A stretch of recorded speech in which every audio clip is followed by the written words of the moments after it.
말씀의 제목은 은혜로 걷는 사람입니다.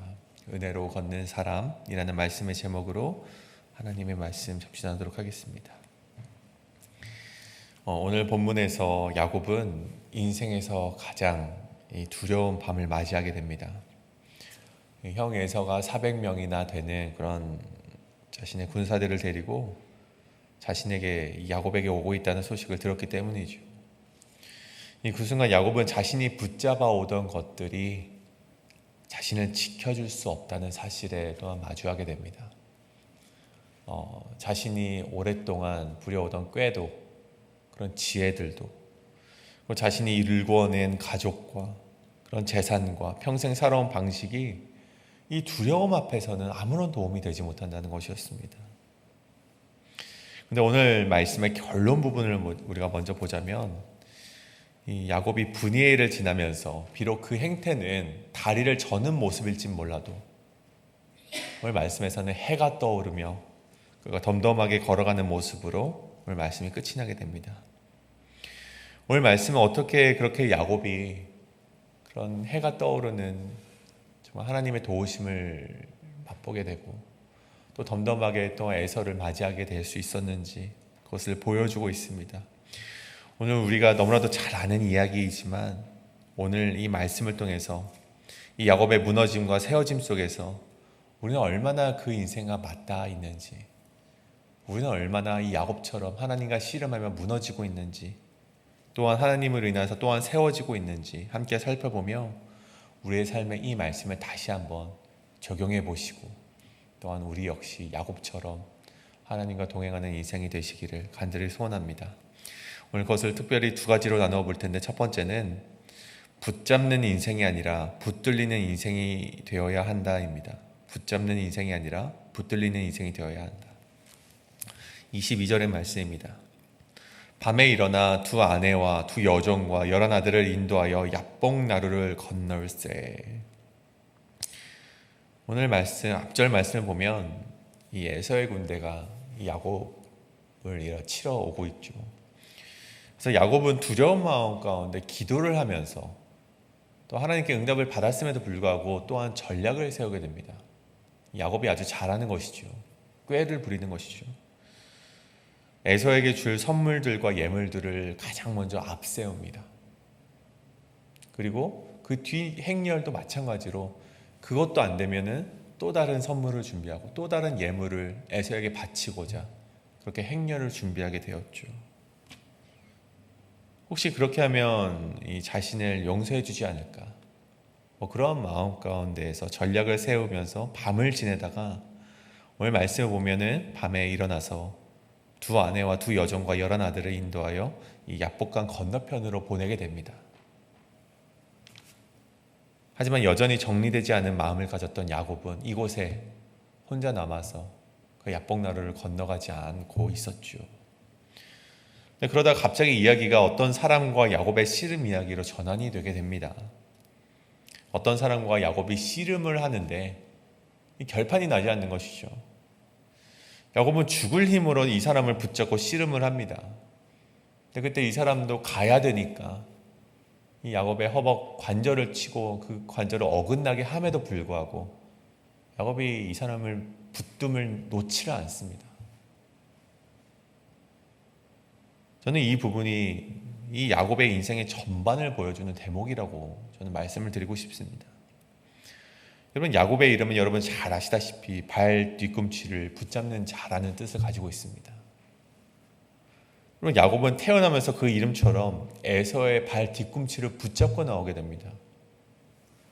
또 형의 장자권을 자신의 것으로 붙잡기 위해서 그가 얼마나 큰 계략을 이렇게 짜게 됩니까? 그리고 그것을 현실로 옮겼죠. 아버지의 축복을 가로챘고 또한 이후에 자신보다 더한 라반을 만났지만 그로부터 라헬을 얻고 자신의 재산을 쟁취해내기 위해서 라반이 보이지 않는 틈을 타서 자신의 소유를 가지고 도망치는 그런 또한 지혜와 그런 계략을 보였던 것이 바로 야곱의 인생이었습니다. 그 이름처럼 제 힘으로 복을 붙잡기 위해서 살아갔던 것이 오늘 야곱의 인생이었습니다. 그렇게 어찌저찌하여 지금의 순간까지 왔지만 여러분 보십시오. 형 에서가 400명이라는 군사를 거느리고 온다는 소식 앞에 야곱은 아무런 힘을 쓸 수가 없었습니다. 오늘 서두에 말씀드렸던 것처럼 아무것도 붙잡을 것 없는 허망함 앞에 그가 멈춰설 수밖에 없었다는 것입니다. 바로 그 순간 이야기가 갑자기 어떤 사람과 씨름을 하게 되었다라고 있죠. 아마 생각컨대 이 마지막으로 붙잡을 수 있는 것이 이 사람과의 씨름밖에 없었던 것 같습니다. 야곱이 일평생 어떤 것을 쟁취해내고 붙잡으려는 인생 앞에 이젠 아무것도 없는 허망함이 주어지니 이 사람과의 씨름과 붙잡으며 놓지 않는 것이죠. 이 절망의 순간 이름 모를 사람과의 씨름은 그렇게 야곱의 절규와도 같았다는 것입니다. 그 순간 성경은 그의 허벅지의 관절이 싸움 중에 어긋났다고 말하고 있죠. 제가 이 허벅지 관절이 골절이 되는 것이 참 마음에 와닿지가 않아서 한번 검색을 해봤습니다. 허벅지 관절이 어긋나는 것이 얼마나 큰 병인가, 얼마나 큰 상처인가라는 걸 봤더니 보통 이 대퇴골이 어긋나거나 골절이 된다는 것은 단순히 거동이 불편한 것이 아니라 가장 처음에는 이 걸음걸이가 이상해진다고 합니다. 당연하겠죠. 이 올바르게 걷지 못하니까 힘이 들어가지 아니하니까 이 걷지를 못하는 것입니다. 그리고 이것은 단순히 불편함으로 끝나는 것이 아니라 1년 이내에 사망률이 굉장히 높은 병이 이 대퇴골 골절이라고 합니다. 그래서 수술이 반드시 필요한 치료라는 것이죠. 제가 예전에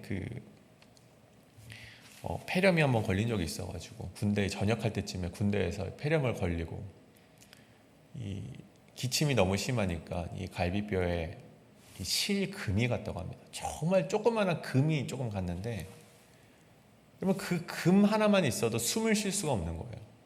이 숨을 쉴 때마다 이 갈비뼈가 너무 고통스러운 것이죠. 근데 여러분 보십시오. 야곱이 이거는 허벅지 관절이 어긋났다라는 것, 이것에 상처를 입었다는 것은요, 그의 힘의 중심부가 되는, 정말 그가 온전히 서 있을 수 없게 만드는 정말 그런 중상을 입었다는 것을 말하는 것입니다. 더 이상 그가 그 힘으로 서 있을 수 없다는 것을 말하는 것이죠. 이것은 굉장히 상징적인 사건입니다. 이것은 무엇을 말하는가? 단순히 허벅 관절만 무너진 것이 아니라 이제껏 그가 쟁취해온 장자권이라는 것, 그가 쟁취해온 사랑하는 아내와 자식들도, 일궈낸 소유물도, 일평생 써먹어왔던 전략과 자신의 꾀가 자신을 보호해주지 못한다는 것을 오늘 이 허벅 관절이 무너짐이라는 사건을 통해서 그 야곱의 인생을 보여주고 있는 것이라는 사실입니다. 자신은 이제 야곱의 힘으로 살아갈 수 없다. 야곱이 믿어오던, 자신이 일궈오던 그 힘으로는 이젠 살아갈 수 없구나. 그것을 보여주는 사건이 오늘 이 씨름의 사건이라는 것입니다. 그때 야곱은 비로소 좀 깨닫게 됩니다. 씨름을 하다가 자신의 힘이 중심이 되는 그 대퇴골이, 허벅지 관절이 이렇게 어긋나게 되니 그제서야 깨닫게 되는 것이죠. 내가 이제 붙들어야 될 것이 소위 말하는 이 세상의 물질적인 축복이 아니구나. 그래서 오늘 야곱이 무엇라 말을 합니까? 26절에 그가 이르되 날이 세려하니 나로 가게 하라라고 말하는 그 앞에 야곱이 이르되 당신이 내게 축복하지 아니하며 가게 하지 아니하겠나이다. 여러분, 이 말은 단순히 더 많은 복을 달라는 말이 아니었습니다. 여러분, 야곱을 보십시오. 앞선 말씀을 보면 이미 많은 부를 누렸습니다. 그가 가진 유산이 많았고 재산이 많았습니다. 야곱은 이미 자녀도 잃었고 많은 자녀들이 있었고 가족들도 있었습니다. 오늘 야곱이 그렇게 간구했던 이 복이라는 것은 그런 세상이 말하는 물질적인 복이 아니라 이 전능자가 나를 붙들어 주시지 않으면 나는 아무것도 아니구나. 정말 당신이 주시는 축복을 나에게 허락하여 주시옵소서. 정말 그 전능자가 함께 하시는 복을 그가 빌게 되었다는 것이죠. 그래서 이 사람이 야곱에게 물어요. 내 이름이 무엇이냐? 여러분, 몰라서 물은 것이 아니죠. 야곱으로 하여금 자기 자신을 고백하게 한 것입니다. 그래서 야곱이 말하지 않습니까? 저는 야곱입니다. 다시 말해서 저는 붙잡는 인생이었습니다. 저는 빼앗는 인생이었고 속이고 도망치며 살아오는 그런 인생이었습니다. 그런 야곱이었습니다. 하나님의 약속을 기다리지 못하고 내 힘으로 붙잡으려 했던 사람이 바로 나였습니다. 이런 고백을 하고 있는 것이죠. 그때 이분이 말을 합니다. 내 이름을 다시는 야곱이라 부를 것이 아니요 이스라엘이라 부를 것이다. 물론 이 말씀을 통해서 이 말씀이 우리 35장에도 똑같이 나오지 않습니까? 그때는 정확하게 하나님이라고 나와서 그래서 야곱에게 더 이상 이제 야곱이라 부르지 않고 이스라엘이라 부를 것이다 라는 축복을 줍니다. 그래서 우리는 유추해 보건대 이 사람이 하나님이거나 혹은 하나님이 보낸 천사였구나, 그것을 우리가 한번 생각해 볼 수 있게 되는 것이죠.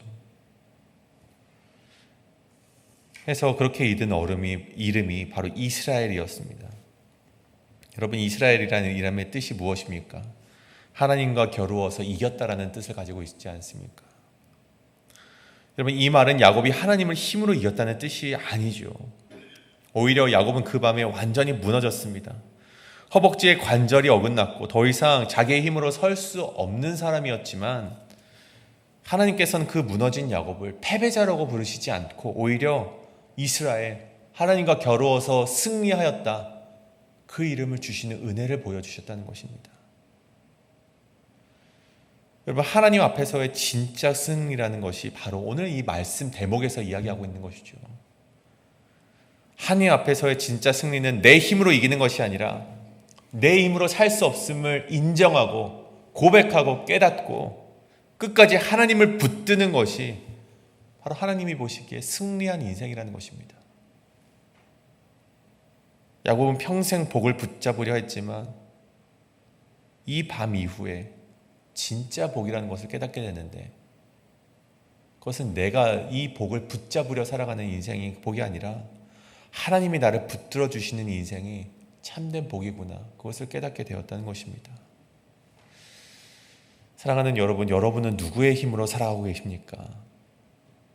오늘 우리가 쌓아온 많은 복을 보며 내가 쟁취해온 복을 보면서 내가 참 복받은 인생이구나, 그렇게 살아가는 인생이 아니라 우리 힘이 끝나는 자리에서 비로소 하나님의 은혜가 시작되고 그 은혜 안에서 야곱이 이스라엘이 되었듯 우리 역시 우리의 힘의 끝에서 하나님을 만나시고 내가 쟁취해온 복을 믿으며 살아가기보다 하나님이 오늘 나와 함께 하시는 복이 참된 복이구나, 참된 기쁨이구나, 그것을 다시금 깨달으며 살아가시는 저와 여러분이 되시기를 간절히 소원합니다. 이것이 바로 오늘 말씀의 첫 번째, 붙잡는 인생이 아니라 붙들리는 인생이 되어야 한다입니다. 오늘 마지막으로 이 두 번째 말씀은 은혜의 사람은 상처를 안고도 다시 걸어가야 한다입니다. 은혜의 사람은 상처를 안고도 다시 걸어가야 한다. 31절의 말씀이죠.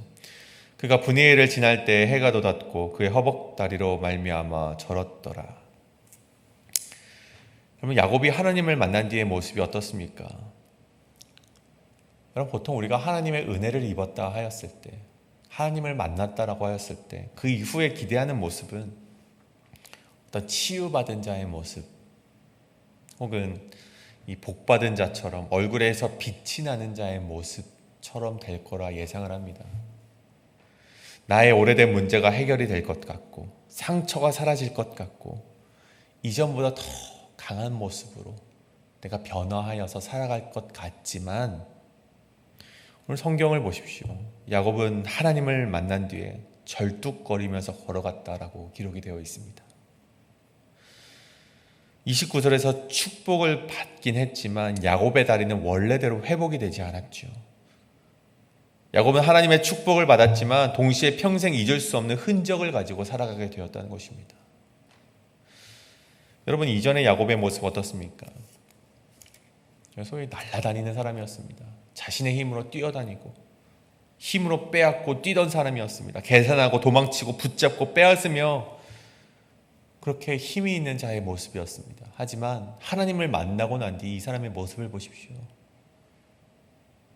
굉장히 약해진 모습이었죠. 절뚝거리는 사람이었고 오히려 이전보다 상처 입은 사람처럼 보였습니다. 근데 여러분 보십시오. 그가 겉으로 보는 것처럼 저주를 받은 인생이었습니까? 여러분 그런 인생이 아니었죠.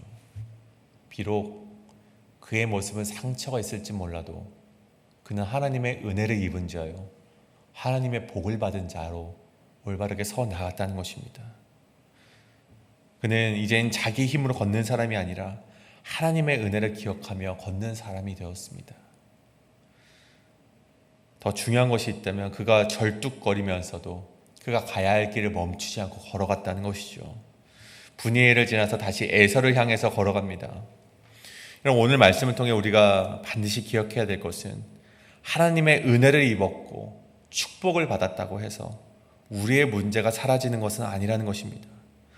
다음 장에서 우리 말하길 여전히 여종들과 자식들을 앞세우면서 야곱은 걸어가곤 합니다. 두려움이 완전히 없어진 것도 아니죠. 상황이 완전히 변화된 것도 아니죠. 에서와 그의 400명의 군사들은 여전히 자신을 향해서 오는 그런 위협이 여전히 존재했습니다. 상황은 여전히 바뀌지 않았지만 바뀐 것이 하나 있다면 여러분 야곱이 바뀌었다는 것입니다. 여러분 이것이 하나님께서 우리를 다루시는 방식인 것이죠. 여러분 우리는 보통 어떻게 기도를 합니까? 하나님 저 문제를 없애주십시오. 하나님 저 사람의 마음을 좀 바꿔주십시오. 하나님 이 상황을 빨리 해결해 주시길 원합니다. 물론 하나님께서 그렇게 하실 수 있습니다. 하나님께서는 전지전능하시기 때문에 그것을 하실 수 있겠지만 하나님은 상황을 바꾸시기 전에 먼저 기도하는 자의 마음을 어루어 만져주시고 우리의 마음을 자신의 뜻과 일치하게 바꿔 나가심을 우리는 기억해야만 한다는 것입니다. 야곱의 힘을 꺾으셨고 자신의 힘을 의지하는 야곱의 그런 마음도 꺾으셨고 야곱의 이름을 바꾸셨고 야곱의 걸음을 바꾸셨습니다. 그 절뚝거림이 야곱에게는 그 인생의 은혜였다는 것입니다. 건강한 모습으로 자기가 날뛰면서 자기 힘으로 살아가는 것보다 절뚝거릴지라도 하나님의 은혜를 기대하며 살아가는 인생이 하나님이 보시기에는 참 그에게 복된 인생이 되었다는 것입니다. 여러분 사도 바울을 기억하십니까? 여러분 수많은 병자를 고쳤습니다. 심지어 이 유두고라는 그런 죽음을 맞이했던 사람마저도 살렸던 것이 바로 사도 바울이었습니다. 근데 여러분 정작 자신이 가진 질병을 고쳤습니까? 그러지 못했죠.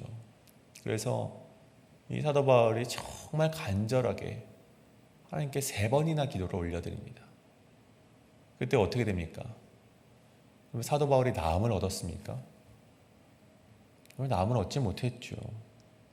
하나님께서 대신에 사도 바울에게 내 은혜가 내게 족하도다. 이는 내 능력이 약한 데서 온전하여짐이라.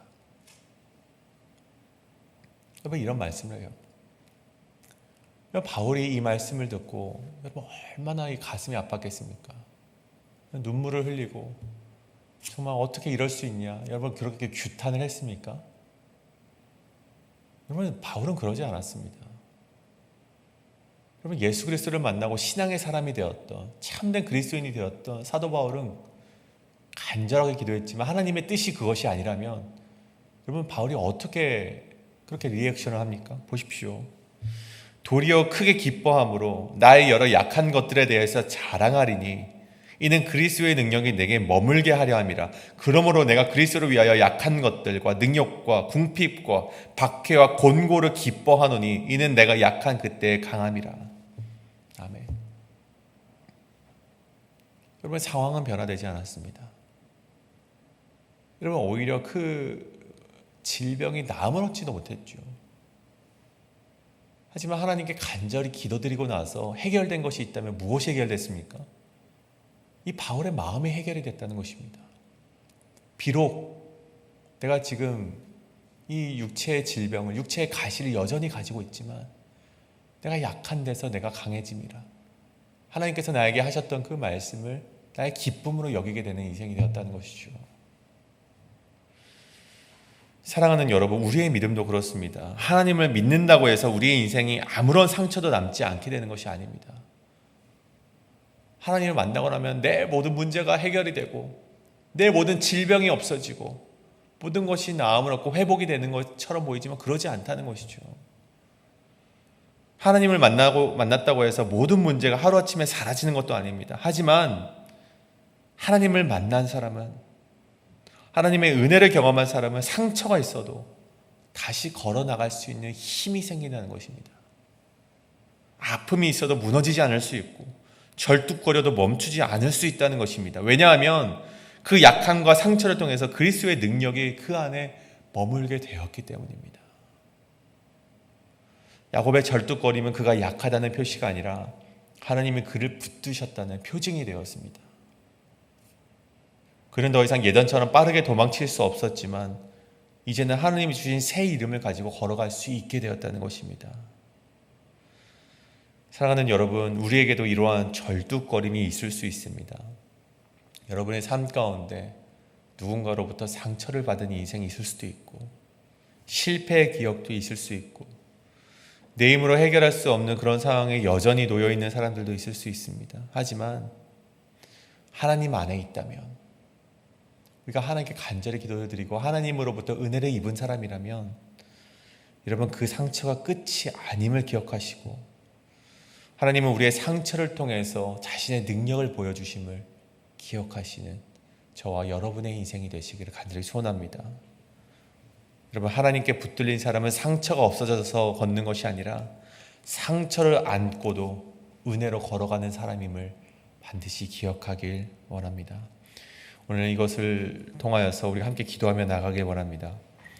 오늘 우리에게 남겨진 아픔과 상처가 있을지라도 주님, 내가 낙심하지 않고 이것을 통하여서 하나님께서 보여주실 능력을 기다며 살아가는 인생이 나의 인생이 되게 하여 주시옵소서. 은혜의 사람이라 상처가 없는 사람이 아니라 문제가 없는 사람이 아니라 어떠한 힘듦이 없는 인생이 아니라 그런 힘듦 속에서도 문제 속에서도 하나님과 함께 걸어나가는 사람이다라는 것을 다시금 깨달으며 오늘 하루를 살아갈 수 있는 우리가 되게 하여 주시옵소서. 이것을 놓고 이 시간 함께 기도하며 나아가길 원합니다. 함께 기도하겠습니다.